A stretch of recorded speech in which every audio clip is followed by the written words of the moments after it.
दोस्तों, Maharana Pratap agro classes के online digital platform में आप सभी का स्वागत है। मैं आकांक्षा पांचाल, आप लोगों की बायोलॉजी टीचर। तो बच्चों, हम लोगों ने नया टॉपिक स्टार्ट किया था जिसका नाम था प्लांट एनाटॉमी, यानी कि पादप शारीरिकी। और पादप शारीरिकी का मतलब क्या होता है? जितने भी प्लांट्स होते हैं उनके आंतरिक अंगों का अध्ययन करना या आंतरिक संरचनाओं का अध्ययन करना क्या कहलाता है? प्लांट एनाटॉमी कहलाता है। इसके अंदर हम लोगों ने टिश्यू के बारे में चर्चा की, यानी ऊतकों के बारे में चर्चा की थी। और ऊतक दो प्रकार के होते हैं। पहला ऊतक होता है हमारा विभिजोतक, और दूसरा क्या होता है? स्थायी ऊतक। तो विभिजोतक ऊतक जो था वो कल की क्लास में हम लोगों ने कंप्लीट कर दिया था। उसके अलावा जो स्थायी ऊतक था वो भी दो प्रकार का था। एक था सरल स्थायी ऊतक और दूसरा था जटिल स्थायी ऊतक। तो सरल स्थायी ऊतक के तीन भाग थे, पेरेनकाइमा, कोलेनकाइमा और स्क्लेरेनकाइमा। तो वो तीनों भी हमारे कंप्लीट हो गए थे। अब आज हम लोग बात करते हैं स्थायी ऊतक के अंदर जटिल स्थायी ऊतकों के बारे में। तो जो स्थायी ऊतक थे वो कितने प्रकार के थे हमारे?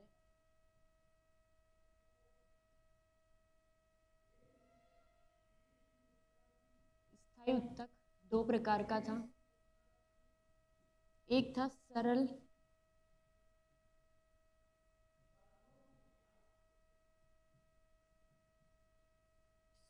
स्थायी ऊतक और एक प्रकार था हमारा जटिल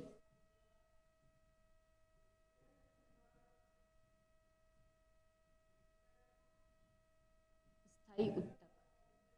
तो जो सरल स्थायी ऊतक था उसके भी तीन प्रकार थे। कौन कौन से तीन प्रकार थे? पहला था पेरेनकाइमा,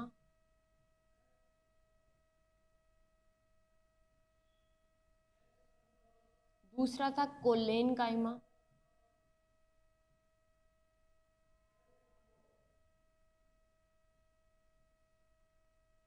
और तीसरा था स्क्लेरेनकाइमा।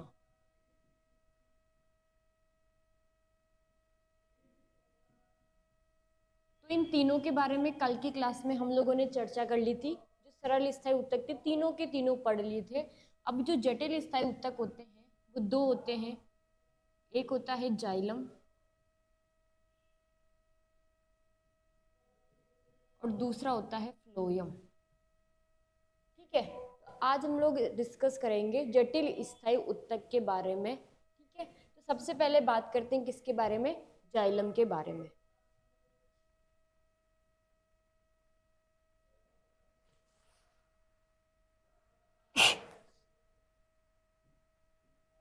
जाइलम,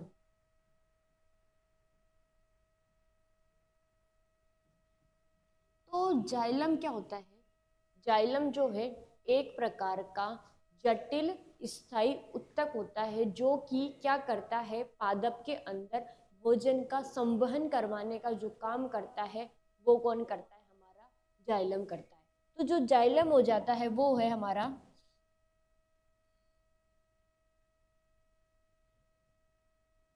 जटिल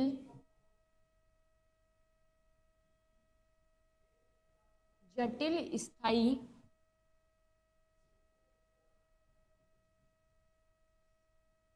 ऊतक होता है। ठीक है, तो क्या हो गया? ये जटिल स्थायी ऊतक का एक प्रकार था। उसके अलावा जो जाइलम होता है उसका काम क्या हो जाता है? तो जो जल होता है किसके अंदर पाया जाता है? जल नीचे जड़ों के अंदर पाया जाता है। तो जड़ों से ऊपर तने में पत्तियों तक जल को पहुंचाने का काम कौन करता है? तो वो पहुंचाने का काम कौन करता है? जाइलम करता है। तो जाइलम का काम क्या हो गया?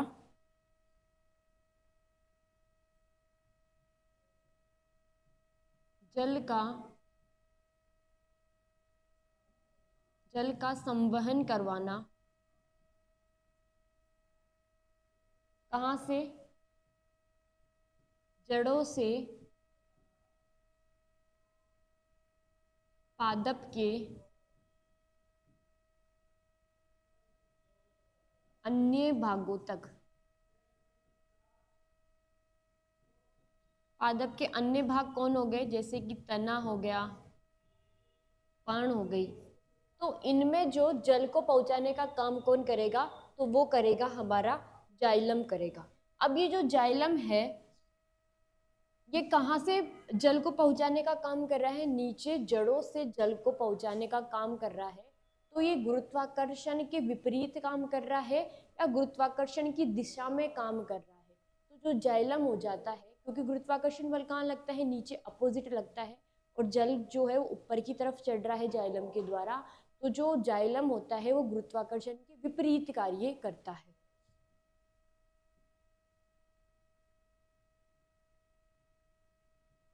जाइलम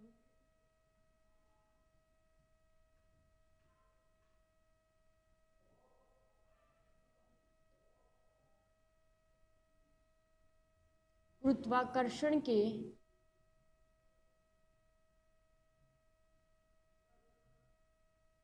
विपरीत कार्य करता है।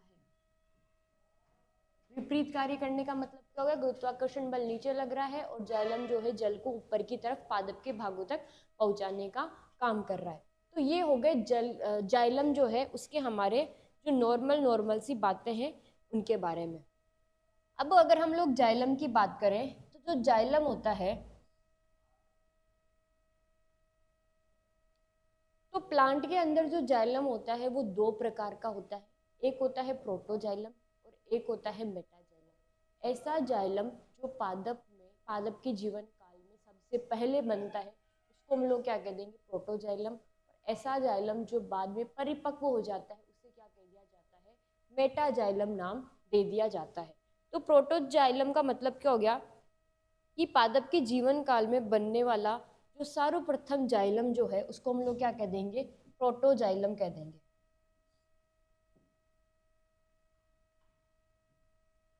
पादप के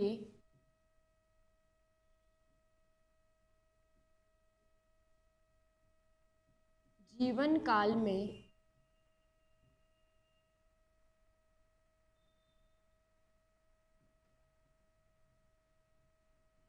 बनने वाला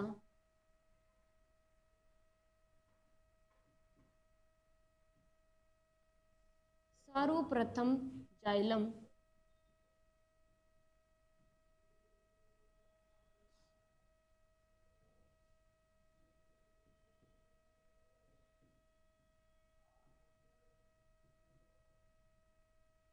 प्रोटोजाइलम, या फिर उसको हम लोग क्या कह सकते हैं?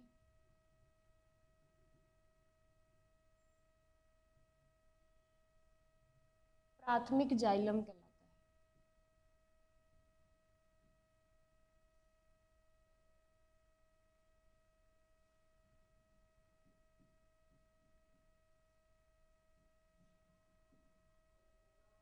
अब ये जो प्राथमिक जाइलम है वो दो प्रकार का होता है।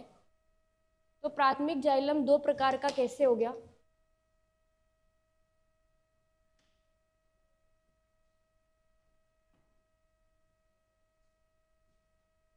प्राथमिक जाइलम जो होता है वो दो प्रकार का होता है। एक होता है हमारा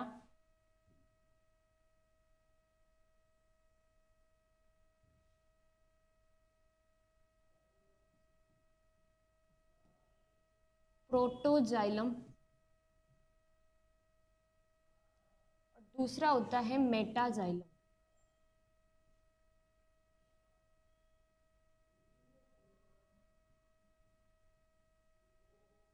तो प्राथमिक जाइलम कितने प्रकार का हो गया? प्राथमिक जाइलम जो है वो दो प्रकार का हो गया। एक को तो हम लोग कहेंगे प्रोटोजाइलम और दूसरे को क्या नाम दे दिया जाएगा? मेटाजाइलम नाम दे दिया जाएगा। तो अब प्रोटोजाइलम और मेटाजाइलम के अंदर डिफरेंस क्या हो जाता है? तो प्रोटोजाइलम और मेटाजाइलम के अंदर डिफरेंस हो जाता है कि ऐसा प्राथमिक जाइलम जो पहले बनता है उसको हम लोग क्या नाम दे देंगे? प्रोटोजाइलम नाम दे देंगे। और ऐसा प्राथमिक जाइलम जो परिपक्व हो जाता है उसे क्या नाम दे दिया जाता है? मेटाजाइलम नाम दे दिया जाता है।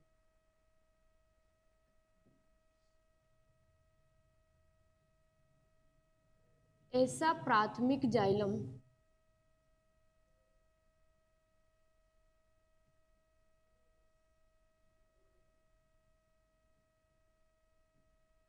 ऐसा प्राथमिक जाइलम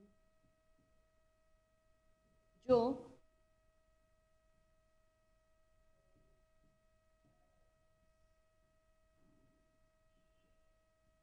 सबसे पहले बनता है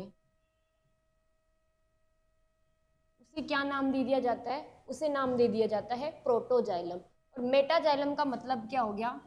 ऐसा जाइलम, ऐसा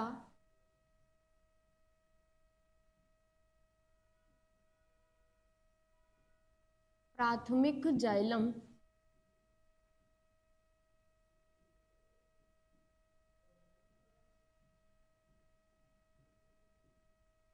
जो परिपक्व हो जाता है उसे क्या नाम दे दिया जाता है? उसे नाम दे दिया जाता है मेटाजाइलम। अब ये जो प्रोटोजाइलम है और मेटाजाइलम है, इनकी अलग अलग जो पादप के भाग होते हैं उनके अंदर स्थिति देखी जाती है कि प्रोटोजाइलम और मेटाजाइलम की जो स्थिति होती है वो किसी भी पादप में किस प्रकार से उपस्थित होती है। तो अगर हम लोग प्रोटोजाइलम की बात करें तो जो प्रोटोजाइलम जो होती है इसकी जो सेल्स होती है वो भी कैसी होती है? छोटी होती है। इनकी जो कोशिकाएं होती है वो थोड़ी छोटी होती है। और ये जो मेटाजाइलम होती है इनकी कोशिकाएं कैसी होती है?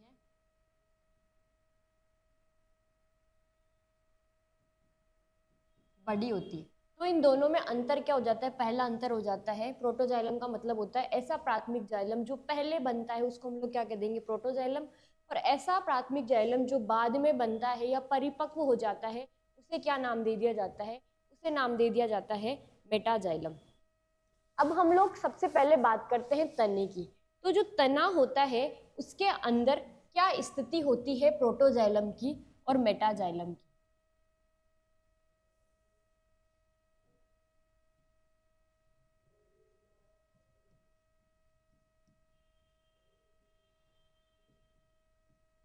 प्रोटोजाइलम व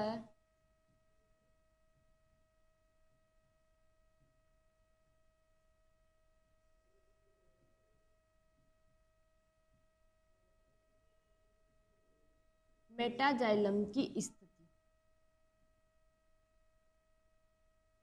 ठीक है, तो प्रोटोजाइलम और मेटाजाइलम की अगर स्थिति की बात करें तो स्थिति क्या हो जाएगी इनकी? सबसे पहले हम लोग बात करते हैं, मान लीजिए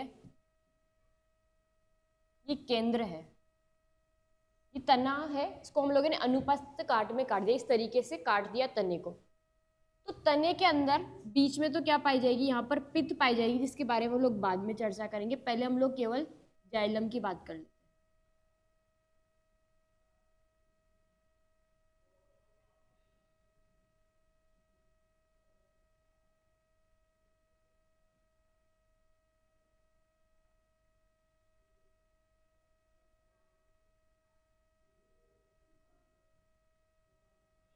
पहली स्थिति देखते हैं, इसके अंदर क्या हो रहा है? ये बीच में तो क्या है? ये केंद्र हो गया और ये चारों तरफ क्या हो गई? परिधि हो गई।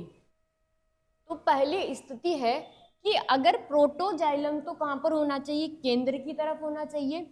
और मेटाजाइलम कहाँ पर होना चाहिए? परिधि की तरफ होना चाहिए। तो इस प्रकार की स्थिति को क्या कहा जाता है? इस प्रकार की स्थिति को कहा जाता है मध्यादिदारु या एंडार्क कंडीशन कहा जाता है। तो इसका मतलब क्या हो गया?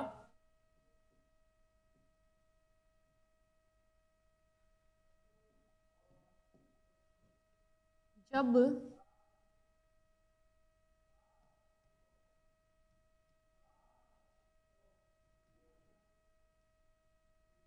प्रोटोजाइलम, प्रोटोजाइलम किधर की तरफ? पी का मतलब क्या हो गया? प्रोटोजाइलम। और एम का मतलब क्या हो गया? मेटाजाइलम।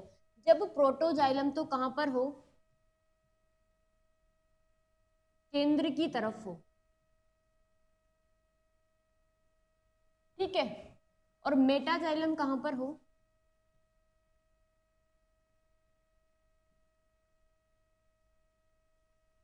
मेटाजाइलम कहां हो? परिधि की तरफ हो। तो इस स्थिति को क्या कहा जाता है? इस स्थिति को कहा जाता है मध्य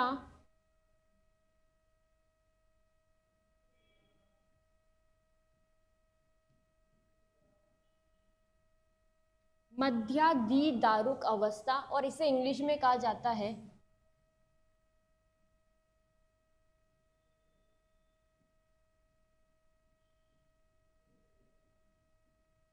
एंडार्क अवस्था।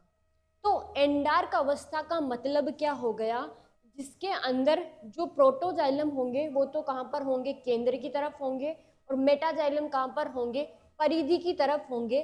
तो इस व्यवस्था को क्या कहा जाता है, जाइलम की इस व्यवस्था को कहा जाता है मध्यादिदारु कहते हैं, और इंग्लिश में इसे कहा जाता है एंडार्क कंडीशन कहते हैं।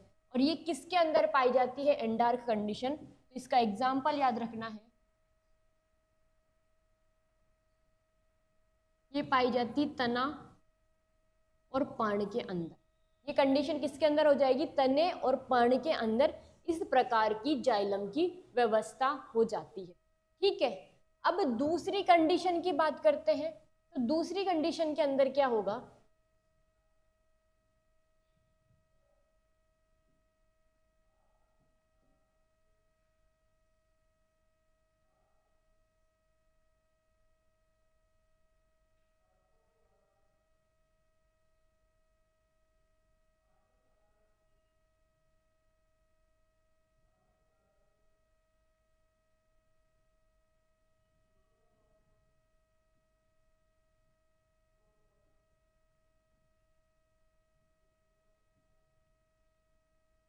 अब इस वाली कंडीशन के अंदर क्या हो रहा है, ये तो क्या हो गई हमारी परिधि हो गई, और ये क्या हो गया, केंद्र हो गया।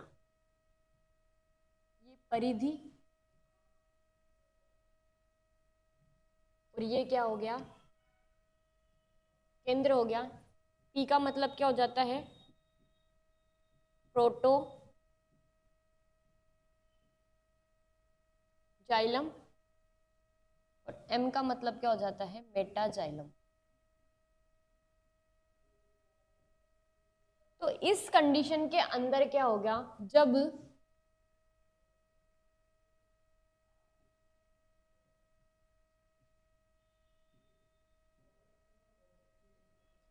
मेटाजाइलम कहां पर होना चाहिए, केंद्र की तरफ होना चाहिए। जब मेटाजाइलम तो कहां हो गया,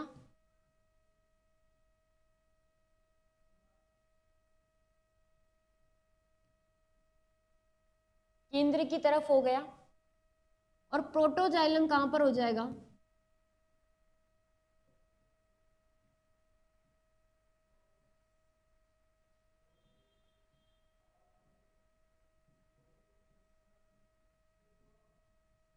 प्रोटोजाइलम हो जाएगा परिधि की तरफ। तो इस प्रकार की जाइलम की जो व्यवस्था है उसे क्या कहा जाता है, इस प्रकार की जाइलम की व्यवस्था को कहा जाता है बाह्य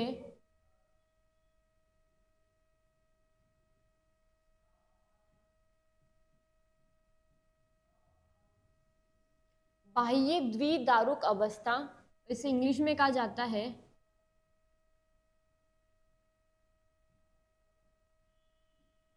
एक्सार्क अवस्था। तो एक्सार्क अवस्था का मतलब क्या हो गया, जिसके अंदर मेटाजाइलम कहां पर होने चाहिए, केंद्र की तरफ होने चाहिए, और प्रोटोजाइलम कहां पर होने चाहिए, परिधि की तरफ होना चाहिए। तो इस स्थिति को क्या कह दिया, बाह्य द्विदारुक अवस्था कह दी। और ये किसके अंदर पाई जाती है, तो जो बाह्य द्विदारुक अवस्था होती है इसका एग्जाम्पल क्या हो जाएगा, बाह्य द्विदारुक अवस्था का जड़ यानी कि रूट्स। ठीक है, तो ये बात हो गई जाइलम की दो अलग अलग कंडीशन की। एक तो हो जाती है बाह्य द्विदारुक अवस्था, और एक क्या हो जाती है, मध्य द्विदारुक अवस्था। ठीक है,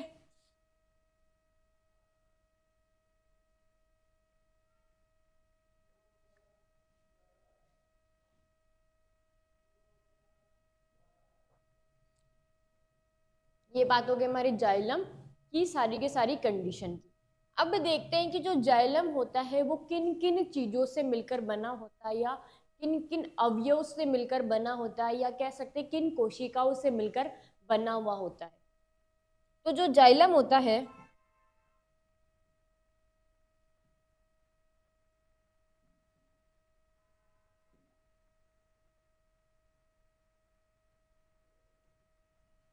जाइलम जो है वो 4 प्रकार के अवयव से मिलकर बना होता है।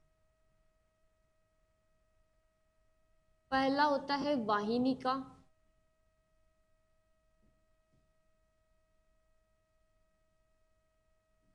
दूसरा है वाहिका,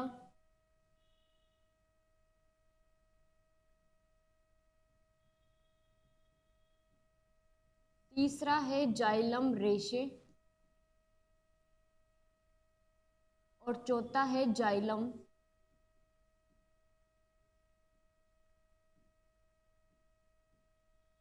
मृदुतक। तो जाइलम के 4 अवयव होते हैं, एक होता है वाहिनिका, एक होता है वाहिका, एक होता है जाइलम रेशे और एक होता है जाइलम मृदुतक। अगर इन तीनों की बात करें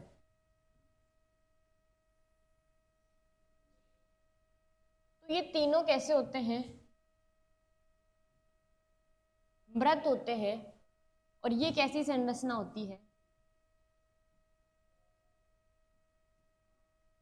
यह जीवित संरचना होती है। तो पूछ लिया जाता है कि जाइलम के अवयव में से कौन सी संरचना तो जीवित है और कौन सी संरचना मृत है।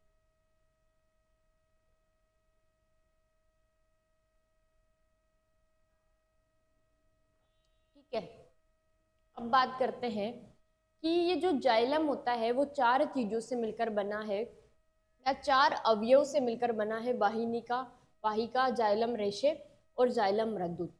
अब एक एक करके इन सब के बारे में डिस्कस करते हैं कि वाहिनिका क्या होती है, वाहिका क्या होती है, जाइलम रेशे क्या होते हैं और जाइलम मृदुतक क्या होता है।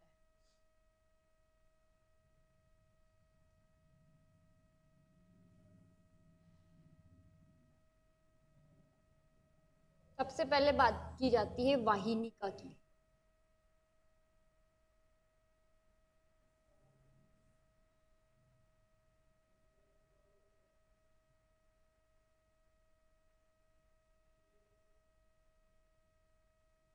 तो जो वाहिनिका होती है, अगर पहले हम उसकी संरचना की बात करें, इसकी संरचना कैसी होती है।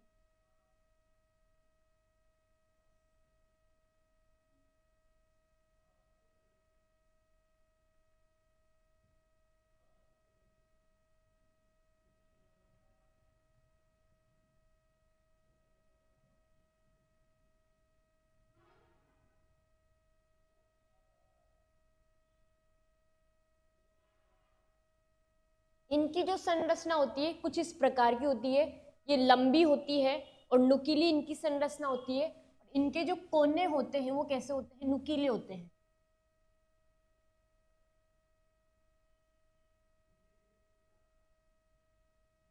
कोने कैसे होते हैं, नुकीले होते हैं। उसके अलावा इनमें क्या पाया जाता है, गर्त जो है वो पाए जाते हैं। उसके अलावा इनकी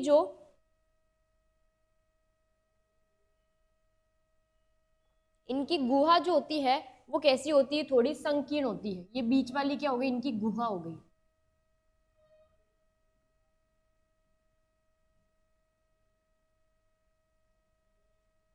गुहा कैसे हो जाएगी, इनकी संकीर्ण हो जाएगी। तो अगर हम लोग वाहिनिका की बात करें तो वाहिनिका क्या है, एक प्रकार की मृत जाइलम है, यानी कि मृत अवयव है। अब मृत अवयव है तो किससे बनी होगी, ये स्क्लेरेनकाइमा से बनी होगी, यानी कि दृढ़ोतक से बनी हुई होगी। उसके अलावा इनके जो कोने होते हैं वो कैसे होते हैं, नुकीले इनके कोने होते हैं। इसके अलावा इनके अंदर क्या पाए जाते हैं, बीच बीच में इनके अंदर क्या पाए जाते हैं, गर्त पाए जाते हैं, जिन्हें एक तरीके से हम लोग बोल सकते हैं छिद्र या खड्डे पाए जाते हैं। उसके अलावा जो बीच वाली जो जगह है इसे क्या कहा जाता है, इसे कहा जाता है गुहा कहा जाता है। और गुहा कैसे होती है, संकीर्ण, संकीर्ण यानी कि सकड़ी या छोटी इनके अंदर क्या पाई जाती है, गुहा पाई जाती है। उसके अलावा जो वाहिनिका होती है, अगर बात की जाए तो जाइलम का काम क्या है, जाइलम का काम होता है हमारा पादप का संवहन करवाने का काम होता है। तो ये पादप में जल का संवहन करवाने का काम करती है, लेकिन वाहिका की तुलना में ये वाहिनिका जो होती है वो कम दक्ष होती है संवहन करवाने के अंदर। तो ये बात हो गई किसके बारे में, सबसे पहले वाहिनिका के बारे में। उसके अलावा जो इनकी कोशिकाएं होती है वो कैसी होती है, इनकी कोशिका भित्ति जो होती है थोड़ी मोटी होती है, जिसके ऊपर किसका जमाव हो जाता है, लिग्निन का जमाव रहता है। ठीक है,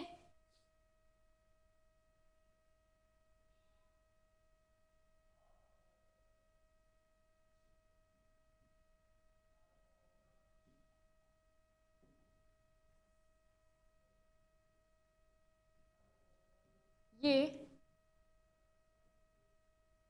मृत कोशिकाएं होती है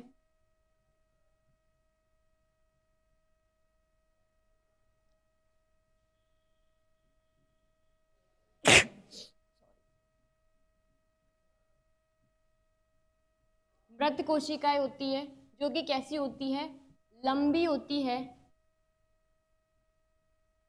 और कैसी होती है, नलिकाकार होती है।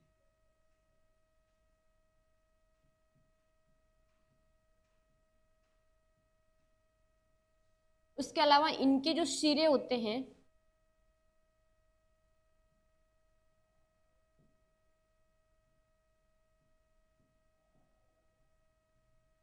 वो कैसे होते हैं, नुकीले होते हैं। यानी कि इनके जो कोने हैं या फिर इनके जो सिरे हैं वो कैसे हो जाएंगे, इनके सिरे नुकीले हो जाते हैं। उसके अलावा इनके अंदर जो गुहा पाई जाती है बीच में,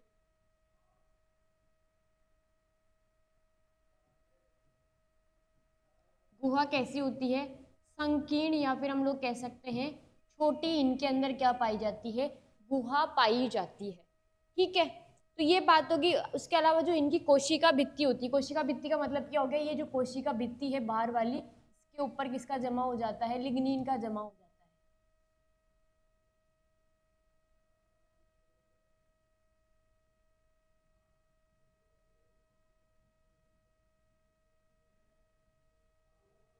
तो इनकी जो कोशिका भित्ति होगी वो कैसी होगी, मोटी होगी।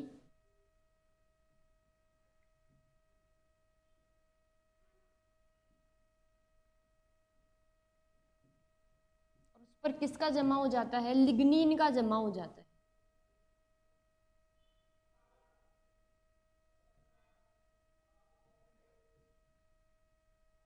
और इसकी उपस्थिति कहाँ पे होती है, इनकी उपस्थिति का मतलब होता है ये कहाँ पर पाई जाती है या फिर कौन से पादपों के अंदर पाई जाती है। तो ये सभी संवहनी पादपों में पाई जाती है। अब संवहनी पादप का मतलब क्या हो गया, सबसे पहले अगर हम लोगों ने इससे पहले प्लांट किंगडम में टॉपिक पढ़ा था, यानी पादप जगत के बारे में डिस्कस किया था, तो पादप जगत में हम लोगों ने सारे कैरेक्टर्स देखे थे, algae, bryophyta, pteridophyta, gymnosperm, angiosperm के बारे में।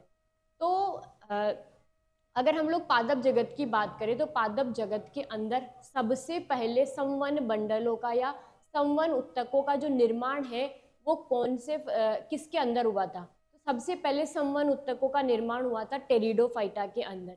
टेरिडोफाइटा के अंदर सबसे पहले जाइलम और फ्लोएम का विकास हुआ था। ऐसे प्रथम स्थलीय पादप थे जिनके अंदर संवन उत्तकों का विकास हुआ था। तो ये सभी संवहनी पादपों के अंदर पाई जाती है।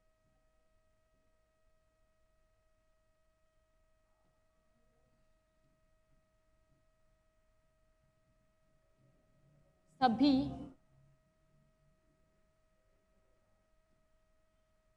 संवहनी पादपों में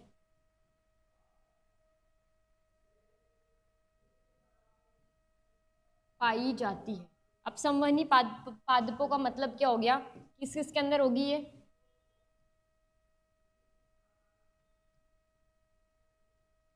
टेरिडोफाइटा,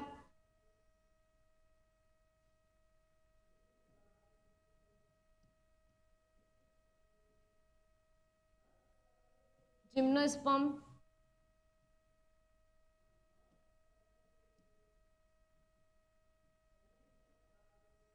और एंजियोस्पर्म। तो इन तीनों के अंदर पाए जाएंगे कौन, वाहिनिका पाई जाएगी। अब अगर इसका काम देखें तो कार्य क्या हो जाएगा,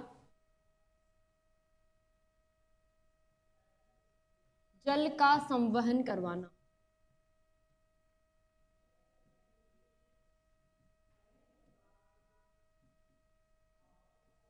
लेकिन जल का जो संवहन करवाती है उसके अंदर ये क्या रहती है, कम दक्ष रहती है। कम दक्ष का मतलब क्या हो गया, कम कैपेबल रहती है जल का संवहन करवा के अंदर। वाहिका जो होती है वो ज्यादा दक्ष होती है या अधिक दक्ष होती है जल का संवहन करवाने का। तो वाहिनिका जो है वो हमारे कौन हो गई, जाइलम का एक पार्ट हो गया, फिर जाइलम का एक अवयव हो गया वाहिनिका। तो वाहिनिका जो होती है वो कैसी होती है, लंबी नुकीलाकार संरचना हो जाती है। इनके जो सिरे होते हैं या फिर इनके जो कोने होते हैं वो कैसे होते हैं, नुकीले होते हैं। इसके अलावा बाहर की तरफ क्या पाई जाएगी, चारों तरफ कोशिका भित्ति पाई जाएगी।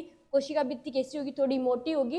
इसके ऊपर किसका जमाव होगा, लिग्निन का जमाव होगा। उसके अलावा जो बीच में जो जगह दिख रही है इसे क्या कहा जाता है, इनकी गुहा कहा जाता है। और ये जो गुहा होती है वो कैसी होती है, संकीर्ण गुहा होती है, यानी कि छोटी गुहा होती है। उसके अलावा बीच बीच में क्या पाए जाते हैं, इनके अंदर गर्त पाए जाते हैं, फिर हम लोग कह सकते हैं खड्डे पाए जाते हैं।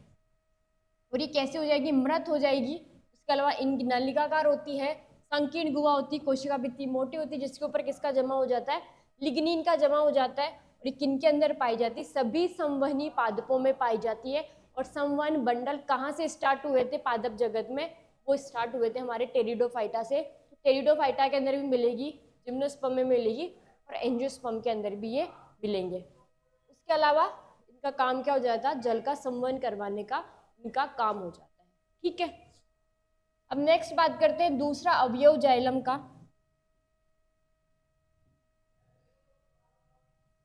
जिसे कहा जाता है वाहिका।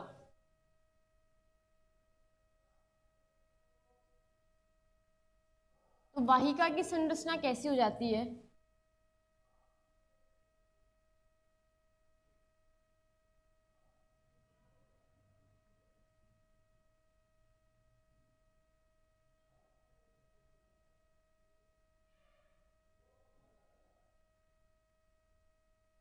तो जो वाहिका होगी वो भी कैसी हो जाएगी, लंबी नलिकाकार संरचना हो जाएगी।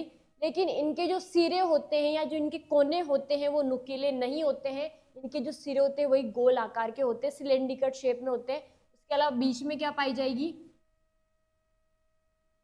गुहा पाई जाएगी, जो भी कैसी होगी, बड़ी होगी। उसके अंदर कैसी गुहा थी, संकीर्ण गुहा थी। और ये क्या पाए जाएंगे, इसके अंदर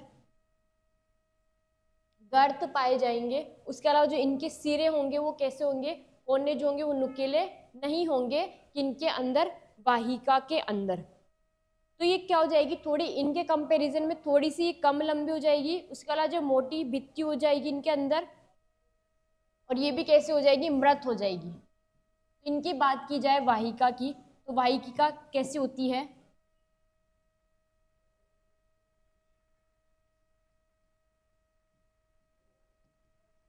यह मृत संरचना है। इसके अलावा वाहिनिका की तुलना में थोड़ी क्या होती है, कम लंबी होती है।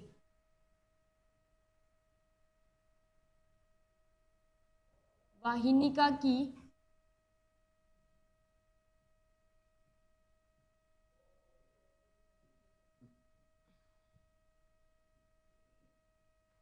तुलना में कम लंबी होती है। इनके जो सिरे होते हैं वो नुकीले नहीं होते हैं।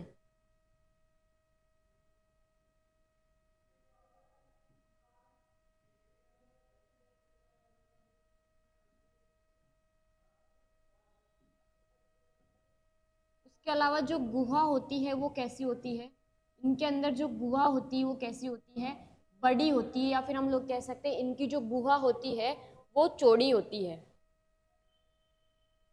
ठीक है, नेक्स्ट बात की जाए तो ये जो वाहिका होती है वो एक दूसरे के ऊपर व्यवस्थित होकर, एक दूसरे के ऊपर व्यवस्थित होने का मतलब क्या हो गया, मान लीजिए ये एक वाहिका, इसके ऊपर दूसरी वाहिका, फिर इसके ऊपर ये तीसरी वाहिका। ये इस तरीके से पादप के अंदर अरेंज हो जाती है और क्या करती है, एक पाइपलाइन का निर्माण करती है, यानी कि जल का संवहन करवाने का काम करेगी। तो वाहिकाएं एक दूसरे के ऊपर व्यवस्थित होकर किसका निर्माण कर लेती है, एक तरीके से पाइपलाइन की तरह काम करती है। वही काम हो जाएगा इसका भी, जल का संवहन करवाने का काम हो जाएगा।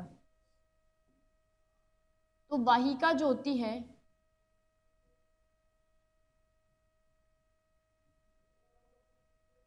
एक दूसरे पर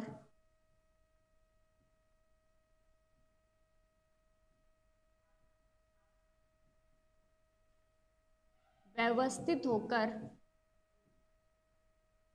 पाइपलाइन की तरह काम करती है।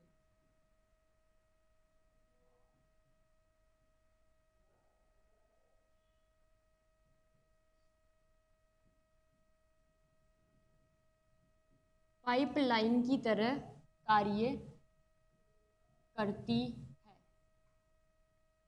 ठीक है, उसके अलावा इनकी जो उपस्थिति होगी वो किन के अंदर होगी?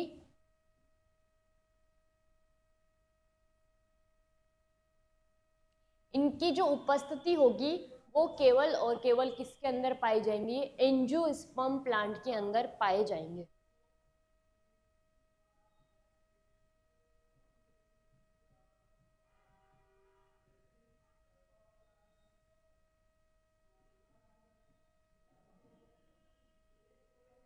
अगर हम लोग पादप जगत की एक बार बात कर लेते हैं कि ये जो जाइलम की जो वाहिका और वाहिनिका होती है वो किस किस के अंदर पाई जाती है। तो पादप जगत को हम लोगों ने 5 भागों में बांटा हुआ है। सबसे पहले बात की जाए तो सबसे पहले आते हैं हमारे शैवाल। शैवाल के बाद में आते हैं ब्रायोफाइटा।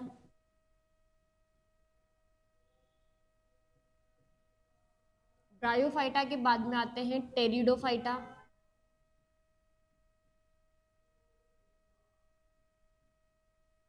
टेरिडोफाइटा के बाद में आए थे जिम्नोस्पर्म।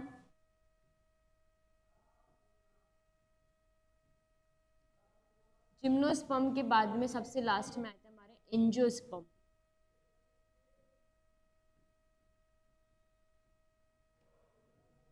ठीक है, तो ये जो शैवाल और ब्रायोफाइटा थे इनके अंदर तो हमारे संवहन उत्तक उपस्थिति नहीं थे। इनके अंदर क्या नहीं पाए जा रहे थे?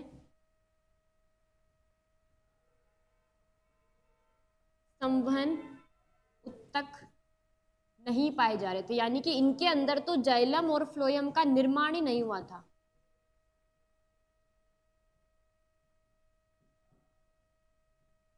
जाइलम और फ्लोएम बने ही नहीं थे। सबसे पहले संवहन उत्तकों का जो निर्माण था वो किसके अंदर हुआ था? टेरिडोफाइटा के अंदर हुआ था।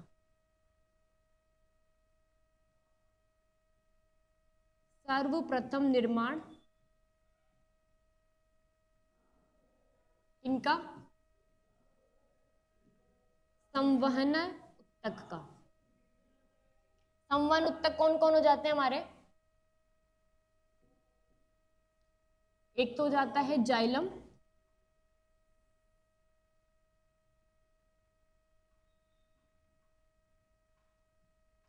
और एक होता है हमारा फ्लोएम। ठीक है, तो हम लोग बात किसकी कर रहे हैं? हम लोग बात कर रहे हैं जाइलम की। तो जाइलम जो होता है वो 4 अवयव से मिलकर बना होता है। एक होती है वाहिनिका, उसके बाद में होती है वाहिका,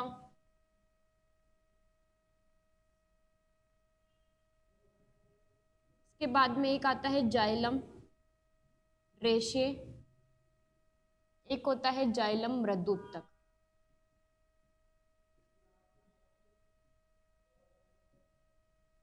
ठीक है, तो अगर बात की जाए किसकी? टेरिडोफाइटा की बात की जाए तो टेरिडोफाइटा के अंदर क्या पाया जाएगा? इनके अंदर वाहिनिका तो पाई जाएगी लेकिन वाहिका नहीं पाई जाएगी। उसके अलावा जाइलम रेशे भी पाए जाएंगे और जाइलम मृदुत्तक भी पाए जाएंगे। जिम्नोस्पर्म की बात की जाए तो इसके अंदर भी वाहिनिका होगी लेकिन वाहिका नहीं पाई जाएगी। उसके अलावा ये जो हमारे जाइलम रेशे हैं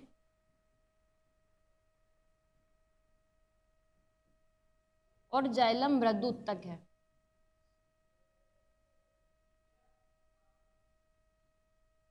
वो दोनों ही क्या पाए जाएंगे? इनके अंदर उपस्थित होंगे। अब लास्ट वाले जो सबसे एडवांस पादप है, यानी जिनको हम लोग क्या कहते हैं? पुष्पीय पादप कहते हैं, जिन्हें एंजियोस्पर्म कहा जाता है, यानी कि अनावर्त बीजी पादप कहा जाता है। इनके अंदर वाहिनिका, वाहिका,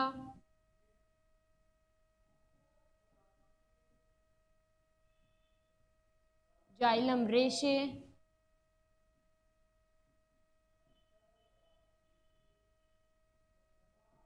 और जाइलम मृदुत्तक, सारी की सारी संरचना इनके अंदर क्या होती है, मिलती है।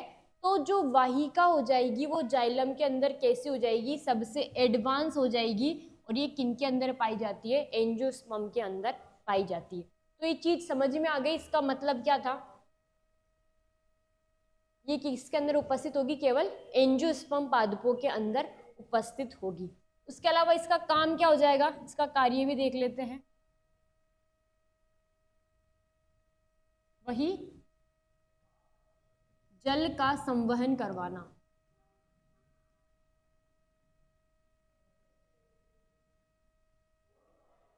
और जल का संवहन करवाने में ये क्या होती है, अधिक दक्ष होती है।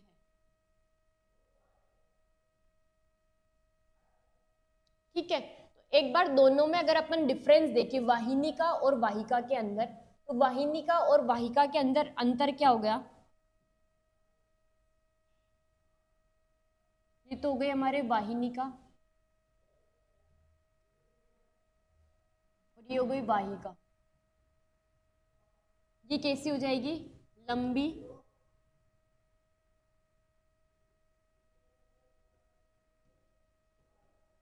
नलिकाकार संरचना। और ये कैसे हो जाएगी, थोड़ी कम लंबी, और होगी तो कैसी, वही नलिकाकार संरचना। इनके जो सिरे होते हैं वो कैसे होते हैं, इनके सिरे नुकीले होते हैं। इनके जो सिरे होते हैं वो नुकीले नहीं होते हैं।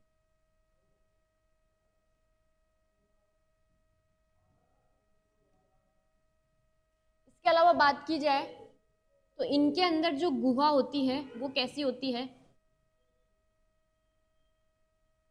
संकीर्ण गुहा होती है। और इनके अंदर जो गुहा पाई जाती है वो कैसी पाई जाती है, बड़ी होती है इनके अंदर गुहा। उसके अलावा इनकी उपस्थिति किनके अंदर होती है, इनकी उपस्थिति टेरिडोफाइटा, जिम्नोस्पर्म और एंजियोस्पर्म, यानी कि सभी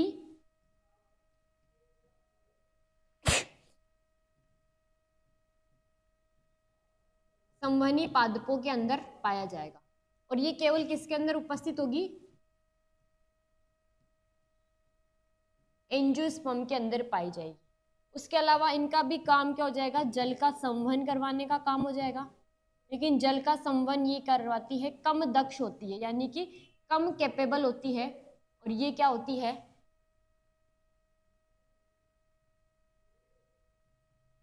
अधिक दक्ष होती है।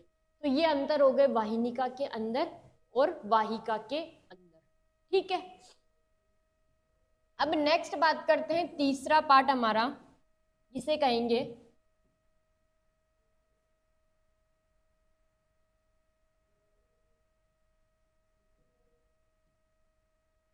जाइलम मृदुतक।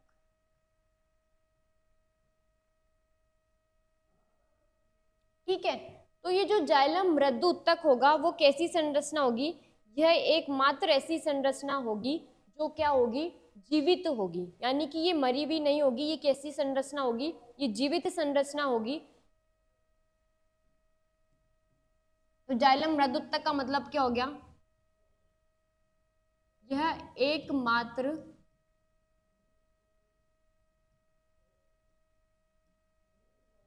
जाइलम है जो कि जीवित है। और इनका काम क्या हो जाता है,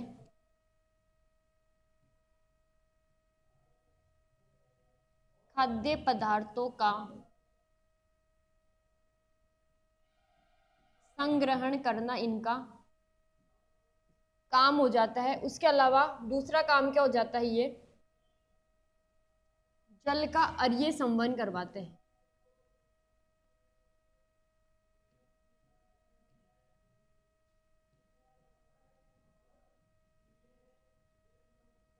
तो जाइलम मृदुतक के अंदर सिर्फ ये तीन ही चीजें याद रखनी है। ये क्या होगी, एकमात्र जीवित संरचना हो जाती जाइलम की। इसके अलावा इनका काम क्या हो जाएगा, मृदुतक से नाम है, मृदुतक का मतलब क्या हो जाता है, पेरेनकाइमा। जब हम लोगों ने पेरेनकाइमा पढ़ा था, तो पेरेनकाइमा का काम भी क्या था, खाद्य पदार्थों को संग्रहित करने का काम कर रहा था। क्यों? क्योंकि प्रकाश संश्लेषण की प्रक्रिया भी कर रहा था।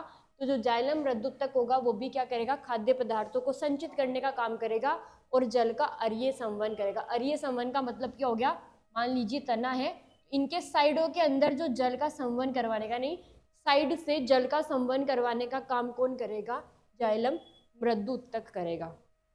ठीक है, नेक्स्ट चौथी संरचना है जाइलम की।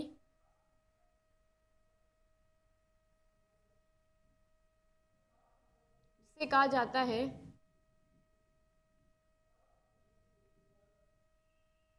जाइलम रेशे। तो ये जाइलम रेशे भी कैसी थी, जीवित संरचना थी या मृत संरचना थी, ये भी कैसी हो जाएगी, जाइलम रेशे मृत संरचना है।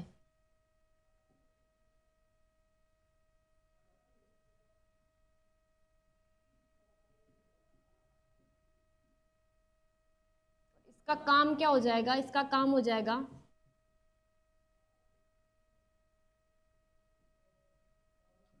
यांत्रिक सहारा प्रदान करना।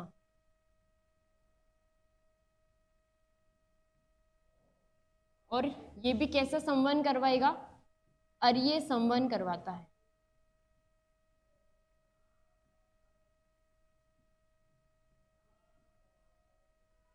तो ये हो गए जाइलम के हमारे चारों के चारों अवयव। पहला था वाहिनिका, वाहिका, जाइलम मृदुतक और जाइलम रेशे।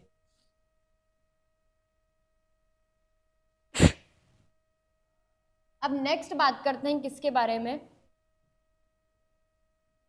फ्लोएम के बारे में।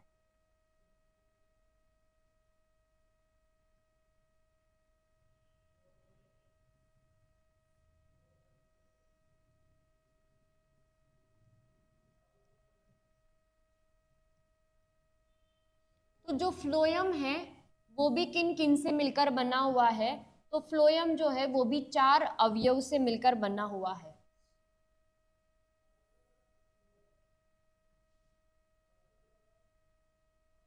पहला होता है हमारे चालनी नलिका,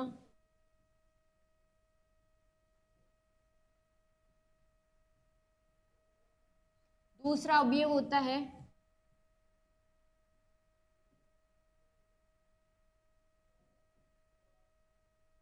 सहचर कोशिका,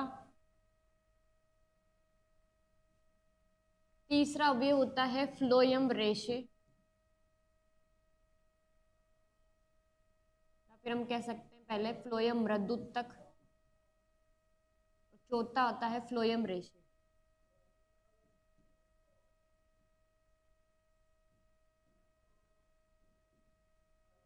इसके अंदर से बात की जाए फ्लोएम के इन तीनों संरचनाओं में, तो ये तीनों संरचना जो होती है वो कैसी होती है,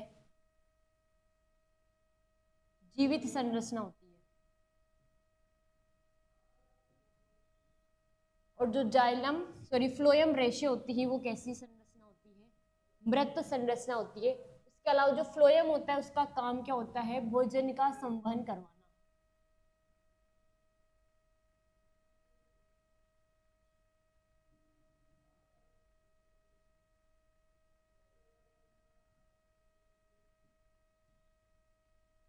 ये काम किसका हो जाएगा, हमारे फ्लोएम का काम हो जाएगा, भोजन का संवहन करवाने का कार्य।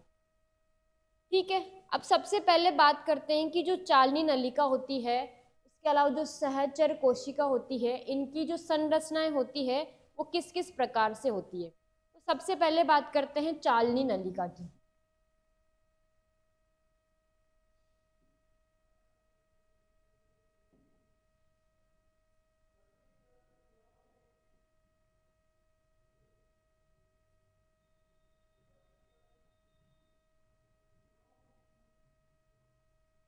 तो जो चालनी नलिका होती है वो एक प्रकार से केंद्रक विहीन संरचना होती है। केंद्रक विहीन संरचना का मतलब क्या हो गया, कि इनके अंदर केंद्रक नहीं पाया जाता है।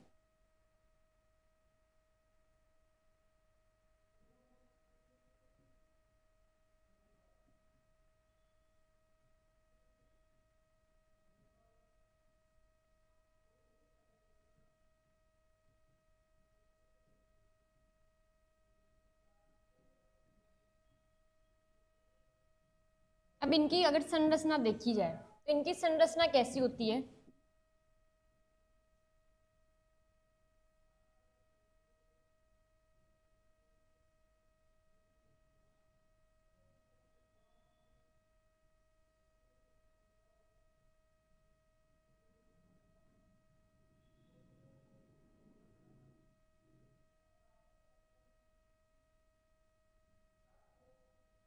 ये हो गई हमारी चालनी नलिका, और इस चालनी नलिका से ही जुड़ी हुई जो संरचना होती है जिसे क्या कहा जाता है? सहचर कोशिका कहा जाता है। यानी कि दोनों साथ साथ में ही रहती है। जो चालनी नलिका होती है उसको दाब जो होता है, उसका दाब को नियंत्रण करने के लिए जो संरचना पाई जाती है उसे क्या कहा जाता है? सहचर कोशिका कहा जाता है। उसके अलावा जो चालनी कोशिका होती है इसके ऊपर कुछ छिद्र पाए जाते हैं, यानी इनकी जो अंदर वाली जो भित्ति होती है इसके ऊपर कुछ छिद्र पाए जाते हैं जिन्हें क्या कहा जाता है?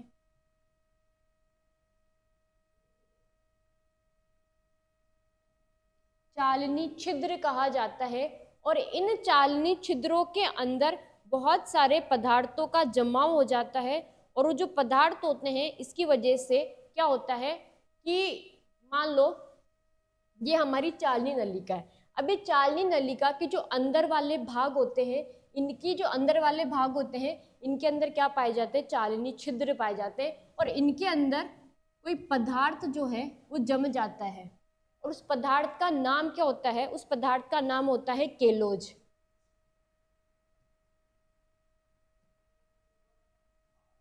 केलोज नामक पदार्थ जम जाता है। तो ये केलोज नामक पदार्थ जम जाने की वजह से इसे क्या कहा जाता है? चालनी पट्टी का नाम दे दिया जाता है। अब मान लीजिए कि ये जो अपने फ्लोयम सॉरी जो चालनी नलिका है ये काम क्या कर रही है? भोजन का संवहन करवाने का काम कर रही है। अब भोजन का संवहन करवाने का काम कर रही है, एक तरीके से नलिका रूपी संरचना है, और यहाँ पर किसका जमाव हो गया? केलोज पदार्थ का जमाव हो गया। तो भोजन का संवहन हो पाएगा कि नहीं हो पाएगा? नहीं हो पाएगा ना। और ये जो केलोज नामक पदार्थ का जो जमाव होता है वो कौन से टाइम पे होता है? ये शीत ऋतु के टाइम में होता है। तो शीत ऋतु में क्या हो जाता है एक तरीके से?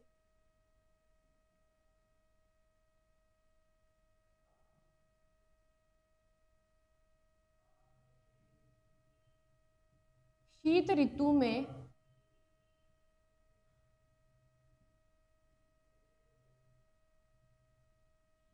चालनी छिद्र पर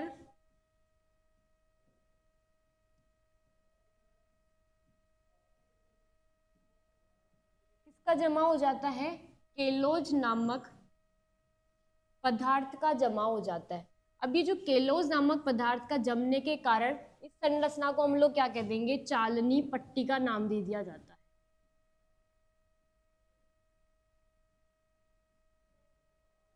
अब जो चालनी पट्टिका के ऊपर किसका जमाव हो गया? केलोस का जमाव हो गया, जिसकी वजह से क्या हो जाती है? ये जो चालनी छिद्र हो जाएंगे वो कैसे हो जाएंगे? बंद हो जाएंगे।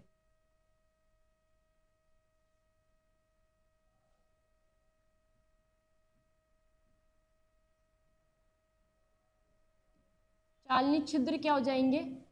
बंद हो जाएंगे। तो चालनी छिद्र बंद हो गए तो भोजन का संवहन नहीं हो पाएगा।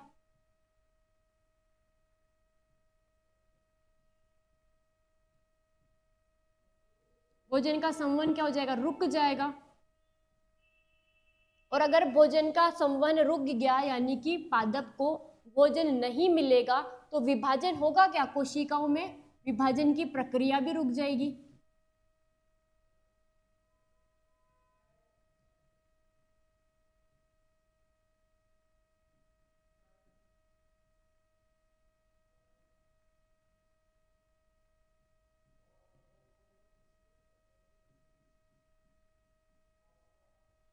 तो क्या हो जाएगा? पादप की वृद्धि भी रुक जाएगी।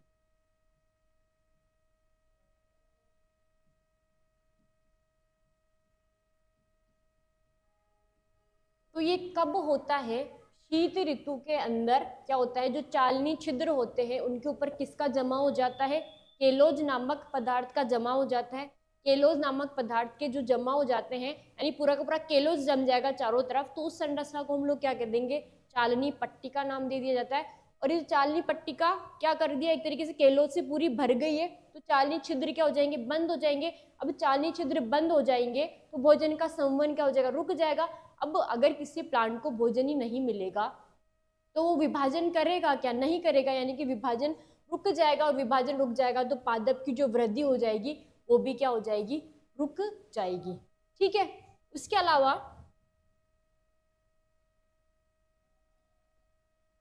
ये जो चालनी नलिका होती है ये किससे जुड़ी हुई रहती है, सहचर कोशिका से जुड़ी हुई रहती है। यानी कि सहचर कोशिका से जो भोजन या फिर खाद्य पदार्थ है वो चालनी नलिका में आ जा सकते हैं। तो ये किस संरचना के द्वारा एक दूसरे के अंदर प्रवेश कर सकते हैं, जब हम लोगों ने कोशिका पढ़ी थी तब भी नाम लिया था प्लाज्मोडेस्माटा।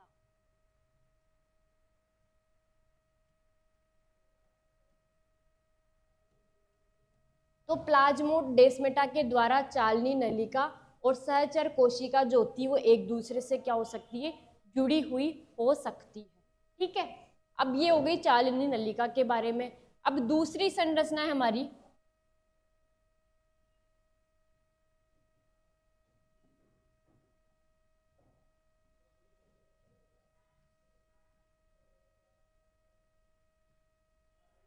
सहचर कोशिका।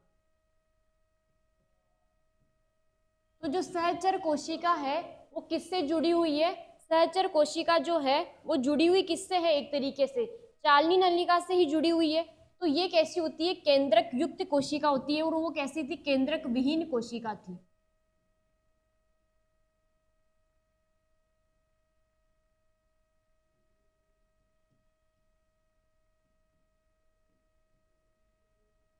और कैसे जुड़ी हुई रहती है यह,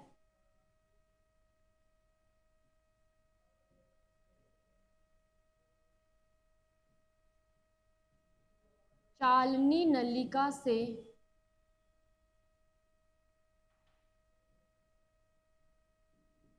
जुड़ी होती है, किसके द्वारा,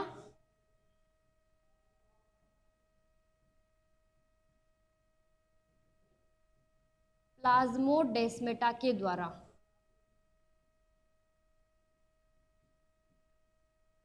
और इसका जो काम हो जाएगा, सहचर कोशिका का जो मेन फंक्शन हो जाएगा वो क्या हो जाएगा, ये चालनी नलिका के दाब विभव को बनाए रखने का काम करती है।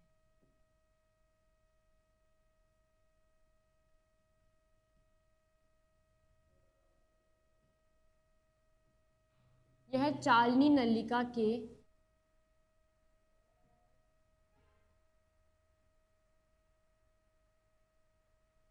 दाब विभव को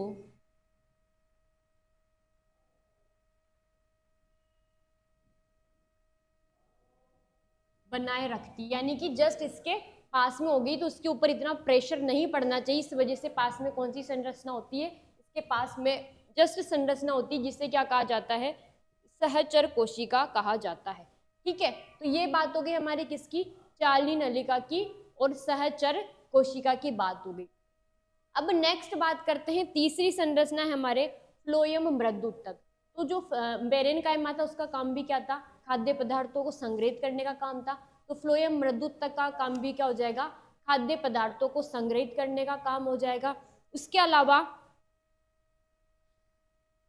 तीसरी संरचना के बारे में देखते हैं।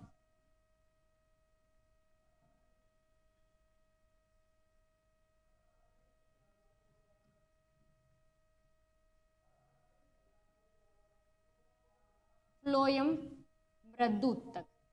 तो ये जो फ्लोएम मृदुतक होता है ये कैसा हो जाएगा, ये भी एक तरीके से खाद्य पदार्थ को संग्रहित करने का काम कर देगा, और भोजन का जो संवहन करवाएगा वो कैसा संवहन करवाएगा, अरीय संवहन करवाएगा। उसके अलावा एक और चीज याद रखनी इसके बारे में, जो एक बीजपत्री पादप होते हैं उनके अंदर ये अनुपस्थित होता है। इसका काम क्या हो जाएगा,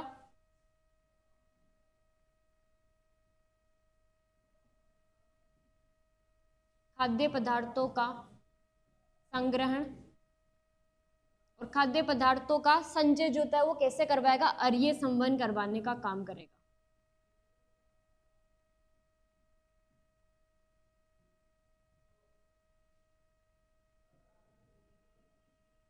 अरीय संवहन करवाता है। उसके अलावा एक और चीज याद रखनी इसके अंदर, ये एक बीज पत्रियों में अनुपस्थित होता है।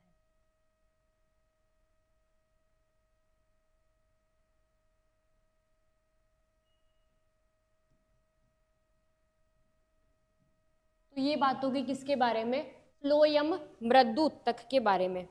नेक्स्ट बात करते हैं, चौथा है हमारा फ्लोएम रेशियो।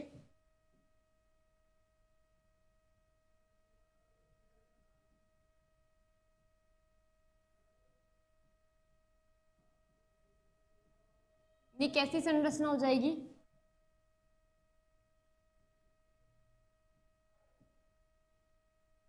वृत्त संरचना होती है। इसके अलावा किससे बना होगा, ये स्क्लेरेनकाइमा से बना होगा।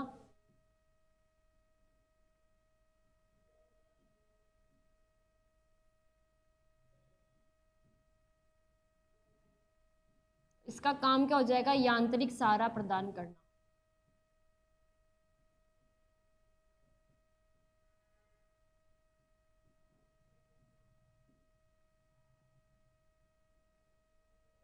और ये जो फ्लोएम रेशे हैं इनका काम क्या हो जाता है, इनका जो उपयोग होता है वो किसके रूप में किया जाता है, व्यापारिक रेशों के रूप में इनका उपयोग किया जाता है।